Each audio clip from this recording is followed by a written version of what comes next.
Honorable, give us your own assessment on the current implementation of the Revitalized Peace Agreement. Well, thank you very much, iRadio, and thank you, Charles, for coming to please take information, pass it to the people of South Sudan on the progress which we are making on the implementation of the agreement. Well, of course, the agreement can say is in progress. We have already established the presidency, and as you know very well, the presidency was not established at once. It was established first. The first vice president was appointed, then the two vice presidents were appointed, three vice presidents were appointed, and then lastly, one vice president was appointed. This was, of course, in accordance with the parties to the agreement. And after that, we went in, we were set up as a committee, and we started working on the allocation of the ministerial portfolios at the national level. We managed to do it. After finishing it, we presented it to the presidency. The presidency approved it, and the government and the government was appointed. Now, after the appointment of the government, we continued. We were also again tasked with to work out the allocation at the states level, at the states and local government levels. We continued. We agreed on the allocation of all the portfolios at the state level, and we put it aside. We wanted.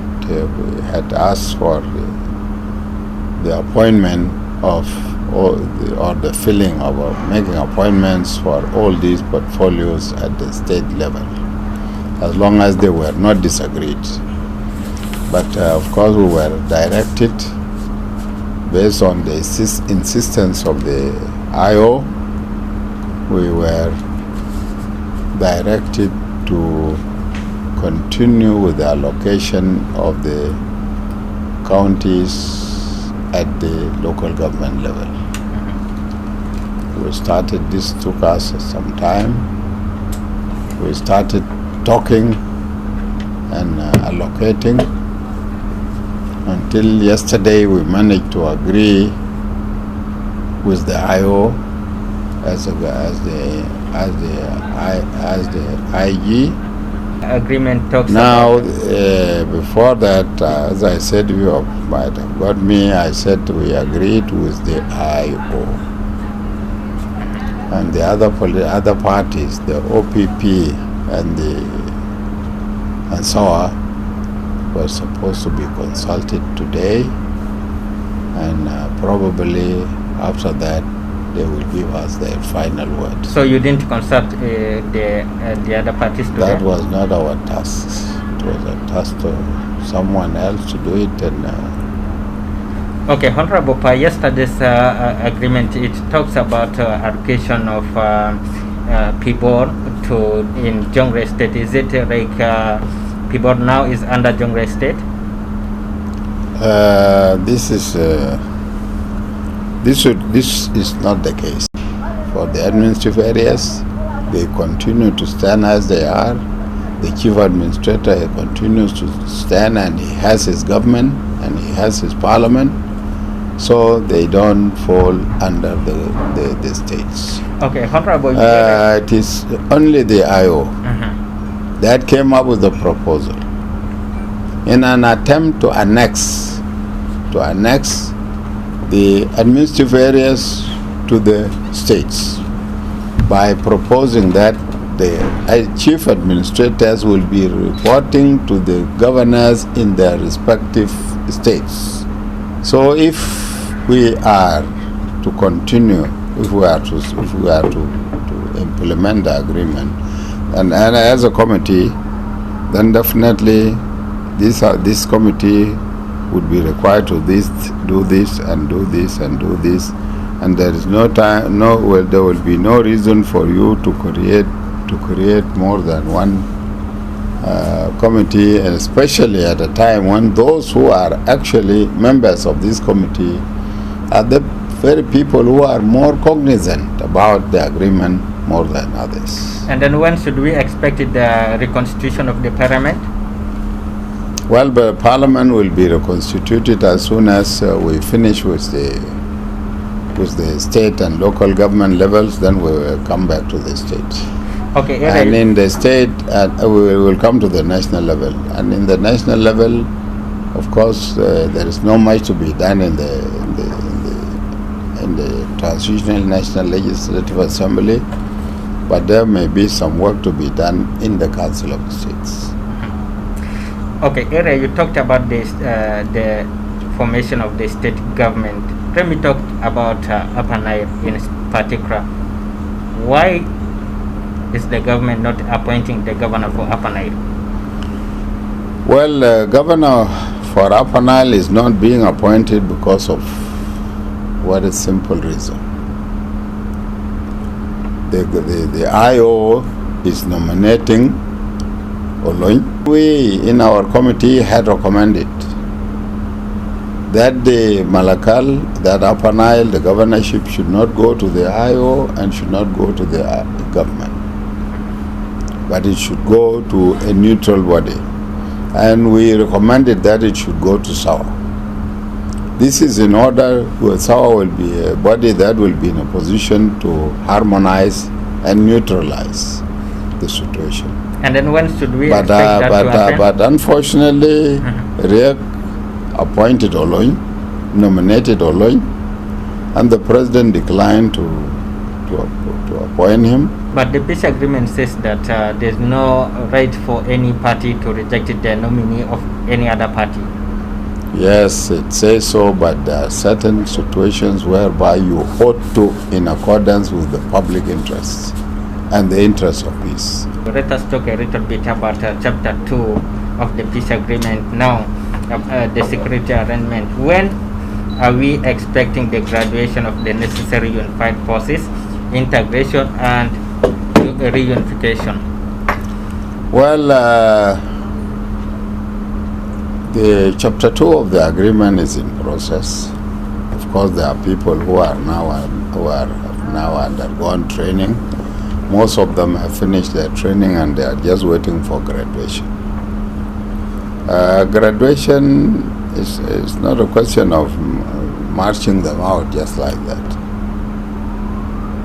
But by graduation, it means that they must come out fully equipped with all their military equipments. Because of the time pressure, the JDB decided to take these people straight to the training centers. It turned out that in the training centers, some of these people were recruits actually. They did not even know Safa and Tiba.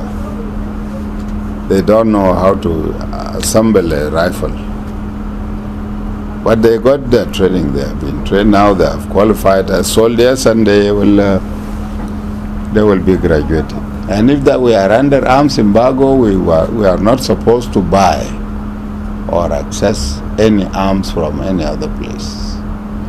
So efforts are underway, at least to undo that, so that we are capable of at least acquiring some arms, so that we will graduate these forces. Yes, Honorable, the worry from the citizen here is that we are coming towards the end of the transitional period. What's going to happen? We are not coming to. Who told you that we are coming to the end? When did the transitional period start? We are remaining with more 1 year, according to the peace agreement. Okay, that period is enough, and within that period we can graduate. So are you going to complete all these pending issues within that 1 year? Definitely we will complete them all. And what could be your message on this current economy, being the government spokesperson? You know, citizens are crying almost every day. So are you aware of their situation? Well, we are part and parcel of this, of the community, and we are feeling the pinch, all of us. It is true that the economic situation in South Sudan is biting, and it is not South Sudan only, by the way. It is all over the world. And if you go to our neighboring countries here, you will find that people are suffering from the same. This issue of this economic situation is a situation that needs us to move. And unless we move to resolve it, citizens should not just be sitting and waiting for the government to resolve issues for them. One of the solutions for this economic situation is that people must work. Because you don't just sit and then say, well, let the government do it. We need to go for agriculture so that we can secure our food. And in the course of in the agriculture, we don't necessarily need to use tractors or even a plow. We have been living on our hooves. And this is one situation. The second situation is that there is a lot of construction work taking place. There is a lot of construction work. There is a lot of work all over Juba town. Take for example Juba town now. Those who are working all over now are not South Sudanese. They are not South Sudanese. Because everybody wants a white collar job,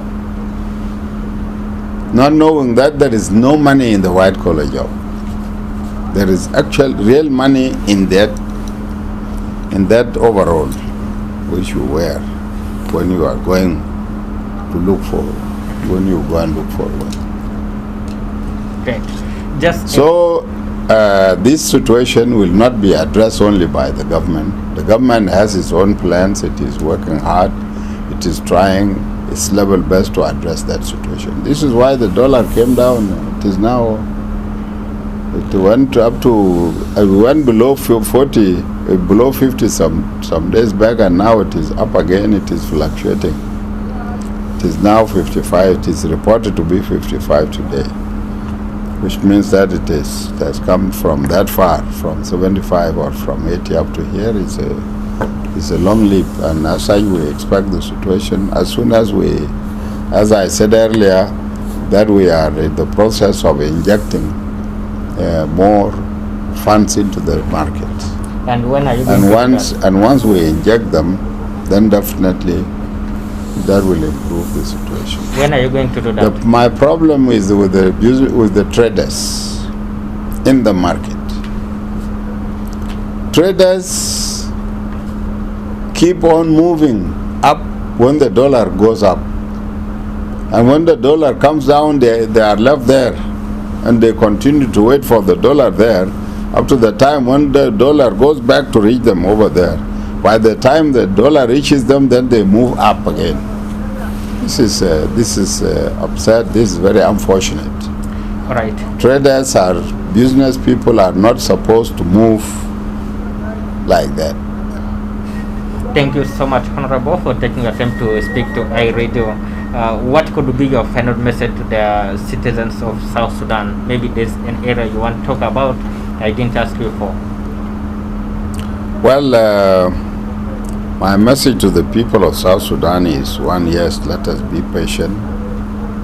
Let us be patient and implement and follow the implementation of the agreement. My message is that the agreement will be implemented, and people will be in peace. Even though some parts of South Sudan now are affected by floods, nevertheless, this additional disaster, nevertheless, we need to keep faith. We need to trust ourselves, and we need to work hard to ensure that the agreement is implemented in letter and spirit. If we work together, we trust one another, definitely peace will prevail among us, and we'll be in a position to move forward.